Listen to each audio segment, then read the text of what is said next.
Welcome back. It is 2025. This is your host, Texas Boy, and you rocking with me in Texas Boy Studios. Now, we're going to get into the subject straight off the bat. UFC 311 is coming up this Saturday, January 18th, at the Intuit Dome, Los Angeles, California.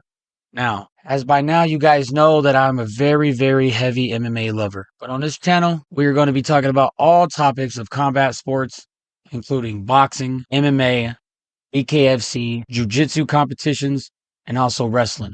2025 is expected to be a banger of a year for the combat sports world, and it's going to be a banger of a year for us right here at Texas Boy Studios.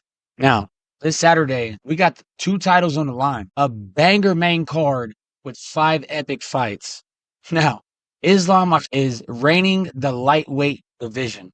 As the champion, as Khabib Nurmagomedov stepped off the crown and passed it down. Now, he has gone on this wrecking machine of taking out the likes of Dustin Poirier, Alexander Volkanovski twice. And although, the first fight was pretty dominant for Alex and everybody thought that he won, second fight, he ends up getting head kick KO. And then taking out Dustin the Diamond Poirier in the 5th round with the head and arm triangle is absolutely absurd.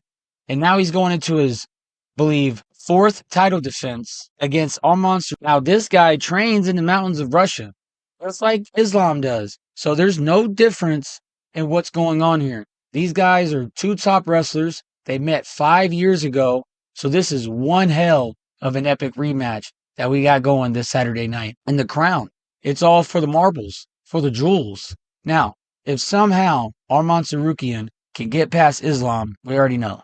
Okay, it's going to be the rematch, and then if Islam gets a win, Arman's going to get the fight again. So this is going to go back and forth for 2025. And after this fight, Islam is going to be out of the picture because he's got Ramadan coming up. So it's either he gets this fight in, gets another fight in March, and then he's going to have to wait until probably September until he fights again. That's when I see him fighting again, is later in the year after this fight, if he can defend his lightweight title.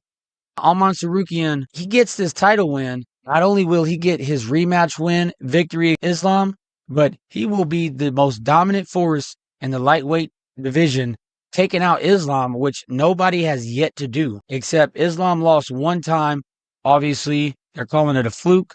So we're going to see if this rematch, if the first fight was a fluke, because this rematch is set to be yet another epic fight in the lightweight division, as the likes of, Charles Oliveira's not there, Michael Chandler's not there, Conor McGregor's not in the picture, and Dustin the Diamond Poirier, he just lost his last. So going into 2025, we expect epic things going into the lightweight division of the UFC. And now moving on to the co-main event, we have Merab Dvalishvili going up against Umar Nurmagomedov. Now, Umar Nurmagomedov coming in as basically, undefeated underdog. I think that this is going to be a fight that hasn't really been wanting to look towards because it's similar everything. The stance, everything that they do, the wrestling, the picks off the feet, the striking. Both of these guys are very similar in height, reach, agility, speed. They're both fast. They're both got cardio.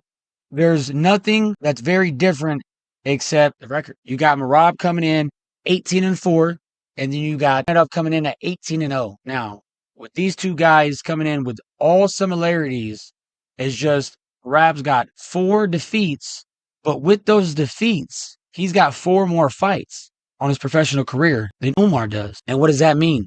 That tells you he's got experience. He's been in there with the likes of Sean O'Malley, Corey Sandhagen, Rob Font. At least I think he's been in there with Rob Font. Maybe he hasn't fought Rob Font, but Peter Yan. Everybody that he's fought is all killers. And only one person that Merab has fought, Umar's fought, and that's Corey Sandhagen.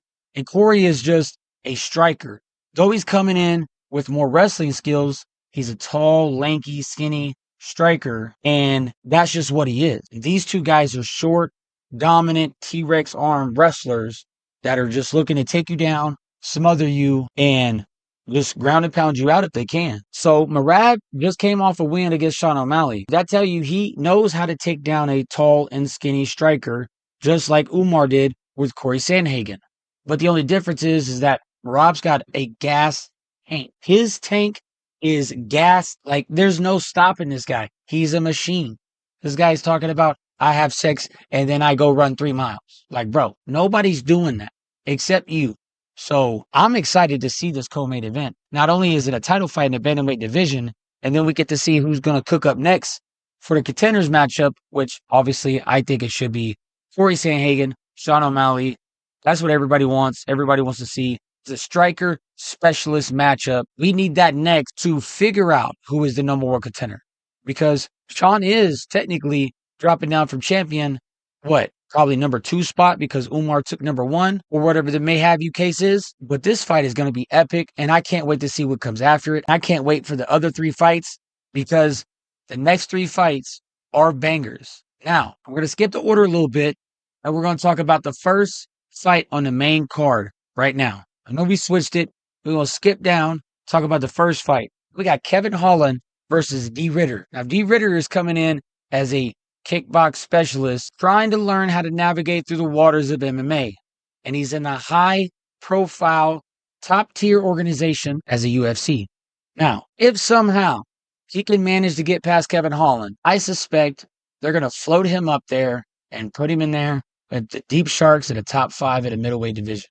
Now, the top 5, y'all already know who we got. We got Hamzat Chimaev. We got Robert Whittaker. He's out because he's got injuries right now. I suspect he'll be out until probably the end of this year. I suspect, just to give his jaw and bones time to heal up. And the top 5 is just crazy because the champion, and then you got Sean Strickland, who's facing a champion here in February in Auckland, New Zealand, I believe it is. I might be wrong. It might be Australia, somewhere down underneath. So this is a middleweight fight because I figure whoever wins out of this fight is going to move up, fight the top 5, and whoever's in the top 5, they're going to get this fight. And they're going to move on to try to be number 1 contender by the end of this year of 2025 and try to move up in 2026, take a middleweight title.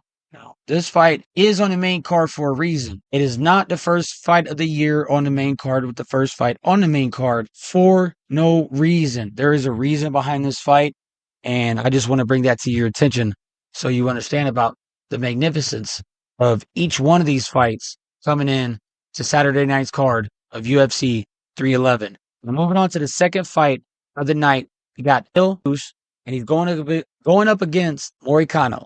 Now, Money Morikano, dominant, okay? Taking out everybody that he's taken out, dominant, okay? Some switched in that man, clicked in him.